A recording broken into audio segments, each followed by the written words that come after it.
Hi, everybody. Okay, so I wanted to do a little impromptu masterclass, share, dive, deep dive, whatever you want to call it, around relational dynamics. And the reason that I want to share this is we are moving from the quarter of civilization. So if you're new to human design, we move through 4 quarters throughout the year. It's not January to December. It's March through till March the next year, and every quarter, the sun transits through different gates within that quarter, and that lights something up within us. It brings our awareness to a specific theme. It brings that theme into our life in order for us to experience it, amplify it, mutate it, make peace with it, learn from it, expand from it. And right now we are in the quarter of civilization, which is all about manifestation. It's about creating the things that we desire to create. It is about understanding our role and how we are showing up through the lens of manifestation. And we are moving into the quarter of duality from August, starting with gate 7, which is all about relationships. It's about how we relate to others, but it's also about our role in that relationship. So it's not just romantic relationships, it is any relationship. And the whole of life is a relationship. We have relationships with our family, with our children, with our partners, with our clients, with our friends, with strangers. And the quarter of duality is really going to emphasize and shine a light on where you are disempowered, where you are still being triggered, where you are still abandoning yourself in relation to others, where you are still holding back being your authentic self, where you are still lacking authenticity, but then most importantly, where you are compromising yourself to relate to others, where you are misinterpreting your relationship with others. So it's a really exciting time. And it's honestly my favorite yet most challenging quarter when it comes to the 4 quarters. And I experienced from August, September, October, all of the, if we look cyclically back last year, the year before, the year before, the year before, all of my relational challenges, relational conflict, relational themes have always been brought to the light and always allowed me to look at like the role that I'm playing in the dynamics of relationships. So I wanted to, I guess, dive a little bit more into the connection chart and help you understand what actually happens at an energetic level when we are in relationship with another. So when you originally create your human design body graph chart, you get your single body graph, right? And I'm going to share my screen and I'm going to show you what I'm talking about. Okay, so you should be able to see a chart here on the screen. So this is a connection chart. This is what happens when two auras come together. They create a third. They create a new aura, a new energetic dynamic. So this is person 1. So this is their individual activations, all of their planetary activations. This is their body graph. You can see, their channels. You can see the centers that they've got defined. And this is person 2. And this is their individual activations and what they have and all of their unique essence through the lens of human design. Now, when it comes to curating successful relationships, and this is, again, I can't emphasize enough, this is in all relational dynamics, you have to present yourself into the relationship from that place of absolute authenticity, right? So for this is actually me on this side. This is my energy. So I've got a defined G center, defined will center, defined solar plexus. I've got 2 defined channels, the channel of initiation and the channel of community. I'm a projector. I've got 2-4 energy. I'm single split, single definition. So I don't need other people to help me make decisions. I'm very grounded in the direction that I've headed. I'm very courageous with that. Defined will center. I emotionally move through life. I initiate people with that channel of initiation. I'm really good at bringing people together and understanding the needs of people within a group with that channel of community and being of service to people. Okay. And sharing my natural genius with people. So in order for me to experience successful relationships, it's really important that I show up in authentic alignment with my energy, with my activations, and be all of me. And as you've found, and as we've all found when we've dived into human design, it's like being called out. Like when someone's giving you your human design reading, everyone has these like, oh my God, that's so true. That's so me. I feel so seen moment. And it's because it is your authentic main character energy. It's who your soul needs you to be in order for you to have the most fulfilled experience in this single lifetime. Right.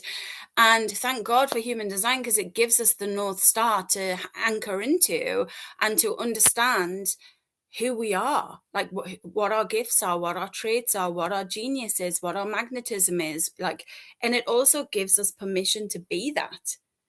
Because when I looked at my human design originally many years ago, it was like I've always felt really courageous. I've always felt like I've known where I'm going. And I've definitely always felt very emotional. They're my three defined centers. But along the way, those fragments of myself were wronged, judged, shamed, and I learned to suppress that. And I was operating as a version of myself that wasn't authentic. And it took me decades to be authentic, right? Which is why I am non-negotiable when it comes to relational dynamics. As soon as someone projects on me or reacts to me in a way that might trigger an old pattern of abandonment, self-abandonment, I cut all ties, because it has taken me so much time, so much money, so much effort, so much work and self-awareness to be me and freely be me. There is nothing in the world that is going to compromise that. And every single time I have, even to the smallest degree, started to abandon myself for the sake of keeping a relationship going, it has ended in absolute disaster. Right? So the first real point that I want to make is know thyself. Be so self-aware of your gifts and your shadows. Be self-empowered, right? The first gate of the Quarter of Duality is Gate 7. It's all about self-empowerment. It's about self-leadership. It's about recognizing when you are being triggered by someone else, and instead of going to usual, projection tactics, it's to go and have a word with yourself, to work on yourself, to recognize it, to like be in the most cleanest frequency that you can be in from that self-empowered state. Okay. And then enter into a dynamic from that space. So this is another person. This is actually my eldest son. I just created this chart to show you what a connection chart looks like. And you can see they've got different activations to me, with the exception of the solar plexus. So I heavily influence. I've got a defined G center. They don't. So I heavily influence them with that energy. I've got a defined will center. They don't. So I heavily influence them with that energy. And then here, Ajna, crown, throat center, spleen, and root, they influence me with that energy. So the first thing to notice in a relational dynamic is, how are we influencing one another? So where we are defined is where we influence people. Where we are undefined at a center level is where we are influenced by the other person in the dynamic. Okay. So clearly I am heavily influenced by my eldest son, because he's got way more defined energy than me, and he's very authentic in his expression of it. So when two energies come together, this is the third creation. So this is an amalgamation of all these centers and channels and hanging gates, all these centers and channels and hanging gates, to create a new energetic aura. So when I'm with my son, this is who we become together. Okay. And when you create a connection chart, there's like little information along the bottom. There's 4 different kinds of connection channels. There is the connection theme and the definition. So the theme on this is 8 and 1 have some fun. This is Ra's relationship rhymes, as he calls them. And I'll explain that in a second. And then the definition is single, right? So we are very when we come together, I mean, I'm single definition anyway. Phoenix isn't, but when we come together, he can make decisions quicker because I bridge the split of his definition, so he can make decisions faster, and I can continue to just make my decisions without needing to seek advice and guidance from people. And then the relationship theme is 8 and 1 and have some fun. So you can see that 8 centers are defined, 1 is open, right? When it comes to relationships, it's really important to know what the connection theme is. You can have a 9 and 0, where all of the centers are defined when you come together. You can have 8 and 1. You can have 7 and 2. You can have 6 and 3. You can have 5 and 4. And what that means for, like, Dummy's Guide to Connection Themes, it basically shows you how much space there is for individual expression, right? So here, the sacral, because he's a manifester, I'm a projector, the sacral is not defined. None of the channels light the sacral up when we come together as a connection. So the sacral center is an open space where we can both experience life differently, experience life uniquely, and have our individual expression through that space, okay?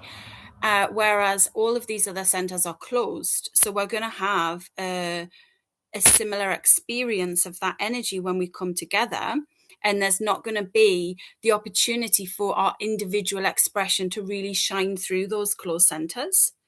So the 8 and 1 is have some fun. That's the rhyme.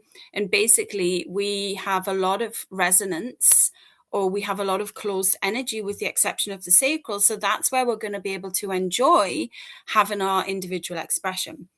And any relationship that you've been in, it's, you know, you can really feel that breath of relief when you get to just be yourself and get to express yourself and like feel individual.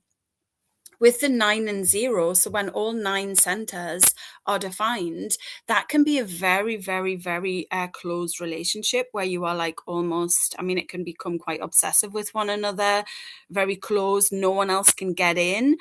You don't really have that space to have the individual expression. So when you have 9 and 0, it's really important to take time away from the relationship so you can remember who you are and remember like who you are as an individual before you rejoin it. So it can be very closed, codependent, and very close knit. And then obviously the more centers that are open in the relational connection theme, the more differences are going to be visible in the relational dynamic. So it's more important that you understand one another very deeply so your brain doesn't come in and make stories about it. For example, the 5 and 4 is called no relationship at all. And it doesn't mean you can't have a relationship if you're a 5 and 4. It just means there are 4 open centers and there are 4 ways that you can be individual. So your individuality is really going to stand out. So your different perspectives, your different viewpoints, your different, stance on life, your different interests, your different likes, your different friendships groups are going to be way more obvious in that connectional dynamic than in a 9 and 0. So it's just understanding the depth and the closeness that is available to you when you really understand one another, but first and foremost when you enter into a relationship from that space of absolute authenticity and know thyself. Because when you know thyself, you do not get lost in relationships when you become this third energy, this third energetic dynamic.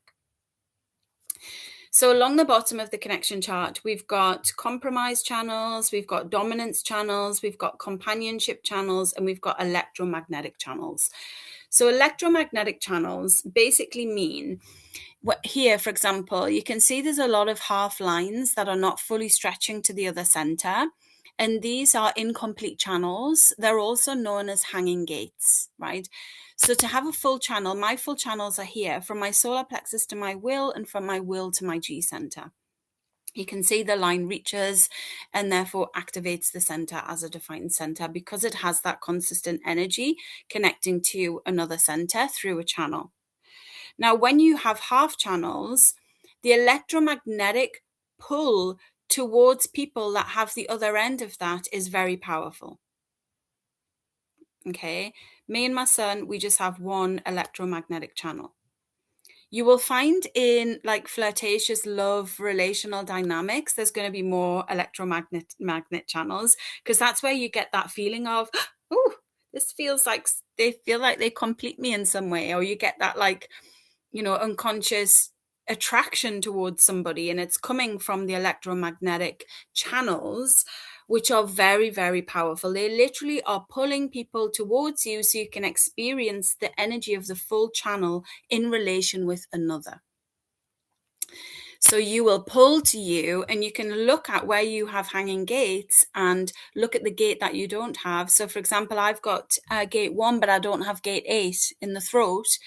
So gate 1 is the gate of creativity, gate 8 is the gate of contribution. And in my work, I pull to me people that have a unique contribution, but they don't know how to creatively express it. So they feel that electromagnetic pull in me for that gate 1, and I feel that electromagnetic pull in them because I can sense their contribution. So you can look at where you have your hanging gates and the kind of qualities that you are going to electromagnetically pull towards, and vice versa, and what people are pulling towards you. It's amazing self-awareness. Electromagnetic channels are pulsing on and off, right? So you're either attracted or you're repulsed. You're attracted or you're repulsed. So the same thing that can make you feel so attracted to someone is the very same thing that is going to get on your last nerve and is going to repel you, but then the attraction is going to come back again. So we never want to base relationships on electromagnetic connection alone, because they're going to have ups and downs and ups and downs and ups and downs and ups and downs. Here we have companionship channels. I don't have any with my son, but companionship's very easy. It is where we have the same channels defined and where you will have strong resonance. Okay. When it comes to like at a glance relationships, you want to look at what is the same in both of you, because what is the same in both of you is where you're going to have that consistent connection, that consistent resonance, because it feels comfortable, it feels known. So for me and my son, it is only the solar plexus, because his profile energy is not resonant with my profile energy. He's a 6-3, I'm a 2-4. So although we can navigate a relationship dynamic knowing what the 6-3 needs and what the 2-4 needs, it's not a natural resonance. He's a manifester, I'm a projector, no natural resonance. He's got split definition, I've got single definition, no natural resonance. No companionship chart. So we will connect emotionally, and obviously through my awareness of human design, which can help to cultivate the relational dynamic. Then we have dominance channels. Now, dominance channels are where one person has the full channel and the other person doesn't. So you'll see that my 2 channels, because I'm in red here, my son doesn't have, and he has 2 channels that I don't have. And it means you don't have the gates at either end. So it's not a hanging gate, it's just a completely open channel. So the dominance channels means that this is who a person is. Like for me, my channel of community 3740 is like gate 37 is the archetype of the mother. Gate 40 is deliverance. It is somebody who is going to nurture you and be of service to you and support you. And then initiation is 2551. This is spiritual perspective, life initiation. It's part of the mystical pathway in human design, and it is like initiating myself and others into a new timeline, into a new perspective, into a new energetic shift, right? That is who I am. And when it comes to dominance channels, in a relational dynamic, there has to be a level of acceptance, because you can't change somebody. You can't, someone in relationship with me can't ask me to stop initiating people, because these energies walk with us. And even if it's not a client or somebody who's come to me for guidance and advice, that energy is still radiating from me. So I'm always initiating people with my presence. I'm always bringing a sense of community with my presence. So where the dominance channel is really, really important to be aware of in a relational dynamic, because it's something you cannot change about that person. You have to just accept it and respect it. And then we have the compromise channels. Now, Ra refers to the compromise channels as the root of all relational breakdown, because our mind joins the party with a compromise channel. A compromise channel is the other person, one person has the full channel and the other person just has one end of the gate. They don't have the full channel. So it would be a hanging gate for them. So my son has 3 channels that are full, and I've just got one gate of those channels. Okay. What that means is the compromise element of this channel comes from the fact that no matter how hard the person with the one gate tries, they will never have consistent access to that full channel, that full energetic experience. So they're going to have to trust the other person. They're going to have to just hand the power over in that moment for that particular theme of that channel, and trust the other person to follow through on the consistent energetic access that they have. Now, how the mind gets involved is when you just have one gate, your mind is desperate to close the gap, and unconsciously it is going to pull you towards people who can do that. But if that doesn't get closed consistently, i.e. when you're with the person, you feel whole. When you're not with the person, you don't, and you feel whole, and you don't, and you feel whole, and you don't. The mind creates a story because it becomes emotionally uncomfortable to feel like you are not whole and to feel that the other person in the dynamic is better than you, right? This is not true. This is just how the mind can misinterpret energy and how relationships begin to break down because of these compromise channels. So you can end up dive into the compromise channels and look at what gate you have. Do you have the full channel? And be in conversation with the other person. This is how I'm feeling. Can we talk more about this? Can you guide me more around this? Can we have more open communication around this? This is how we overcome the problems that the mind can bring into with its not self stories around these compromise channels. It's really important as well to look at somebody's conscious sun and their conscious earth, right? So for me, I'm 53 conscious sun, 54 conscious earth. Here we've got 22 and 47. Because the sun energy accounts for 70% of a person's persona, their energy. So for me, new beginnings, expansion, newness is a theme I walk with. Okay. And for my son, gate 22 is the gate of grace, but it's emotional experiences. Okay, and he has a defined solar plexus. So this is a life lived on a wave of emotionality. So when you look at a person's conscious sun, you can start to understand the kind of themes that are going to show up in their life, right? And then looking at their conscious earth is where you can learn to support them.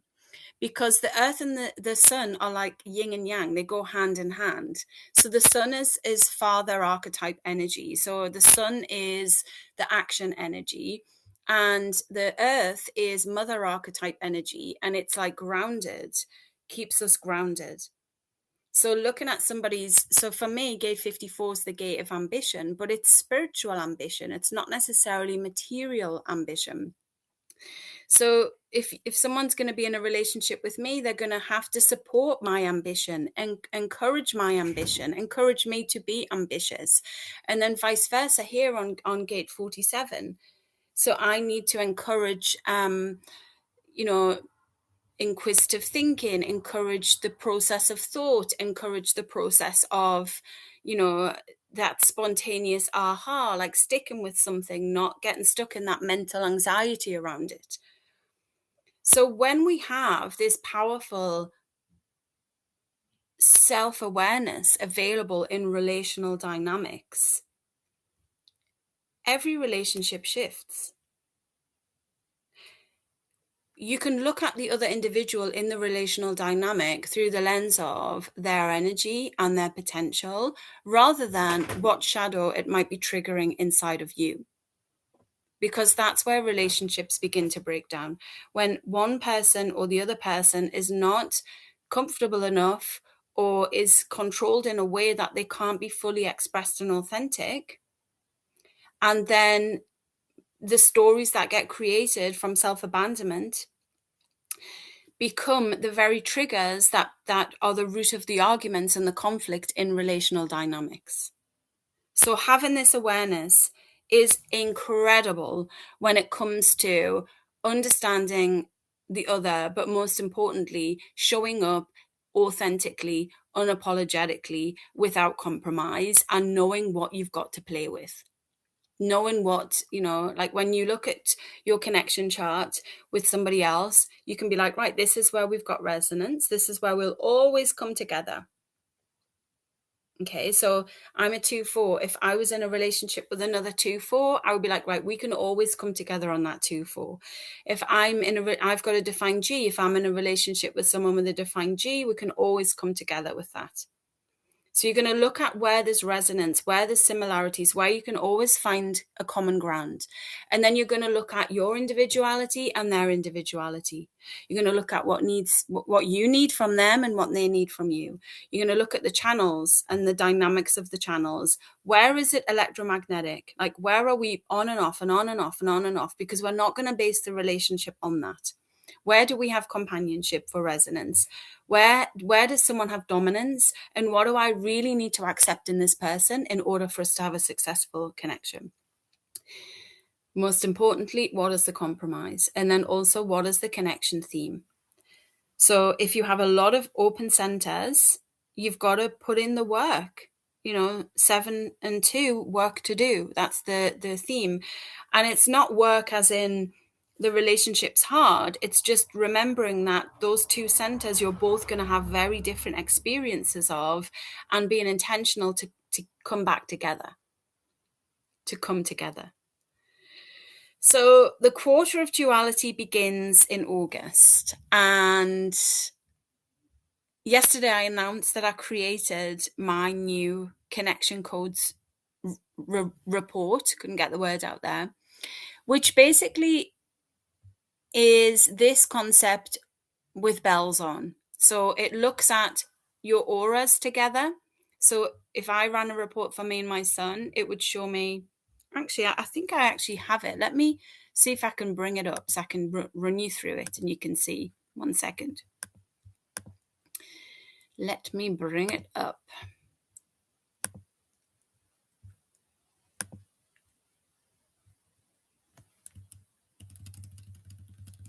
We need some like hold music playing. Download 1. Here we go. Here we go.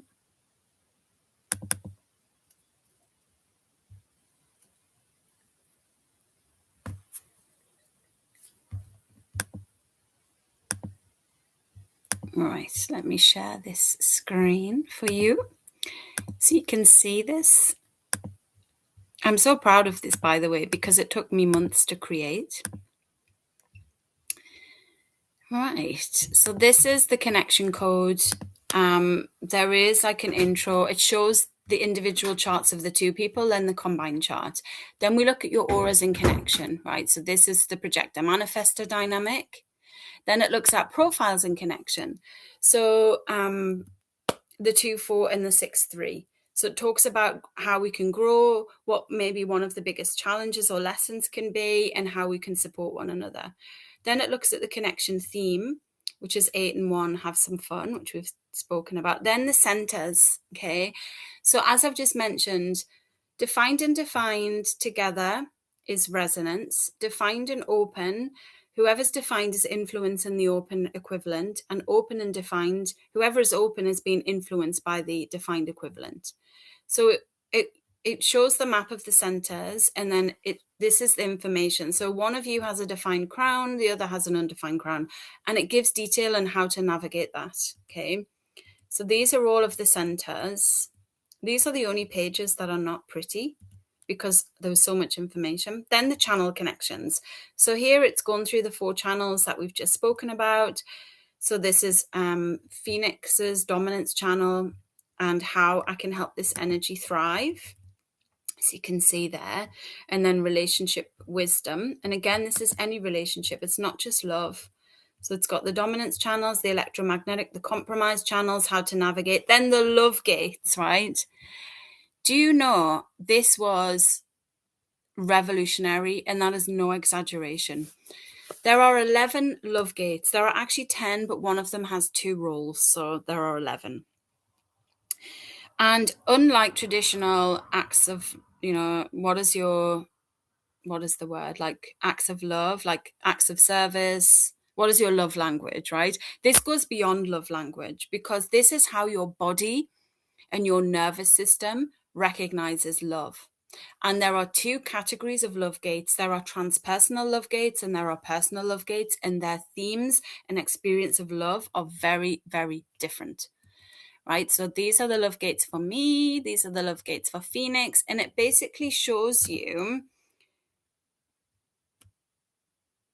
when this person feels supported in relational dynamics, like when like how you can have this person's physical being feel safe in your presence by understanding their love gates. Then we've got the decision making process. So everyone makes decisions differently. We don't. We're both emotional authority. And then perspective. So how we are designed to see the world, because I'm designed to see the world through the lens of possibility. There are 6 different perspectives, and one of them is probability, which is the opposite of possibility. So if I'm in relationship with someone who has probability, I'm not going to see life the same way and vice versa. And if you don't know that, that could lead to conflict and arguments in relationships. So that is the connection chart, the connection codes, and you can stop sharing. I'll put the link below this for you to order yours. And the Quarter of Duality begins in August, and I'm going to be doing some additional relationship trainings. Now, the Quarter of Duality is through a container called the Codex of Light. So I've got a group of people that have been working on working through the quarters with me, with some additional trainings since March of this year. And we're going to do a deep dive into the love gates. We're going to do a deep dive into my framework called the magnetic method, which is understanding how your energy makes other people feel and vice versa, and the relational dynamics there. And also I have my Quarter of Duality PDF. So it tracks all of the sun transits. So the sun transits through a number of gates in each of the quarter. And for 6 days, you get to experience, and you will experience, the energetic theme of that gate. And it's really cool to sit with that. Like I've got a little practice where the first day of every transit, I just like sit with the theme, ask myself some contemplation questions, notice what I can release, what I can claim, what new perspective I can experience. So I do that every 6 days, and it's really, really powerful self-awareness work. So if you want to join us just for the Quarter of Duality, I'm also going to do some live relationship chart readings for the group as well. So if you wanted to bring your connection chart onto some of the live calls, the dates are not firmed yet. I will be firming the dates soon, but there is the option for you to join just for the Quarter of Duality and really immerse yourself in relational dynamics from August, September, October. So give me a shout if any of this resonated with you, and sending you lots of love.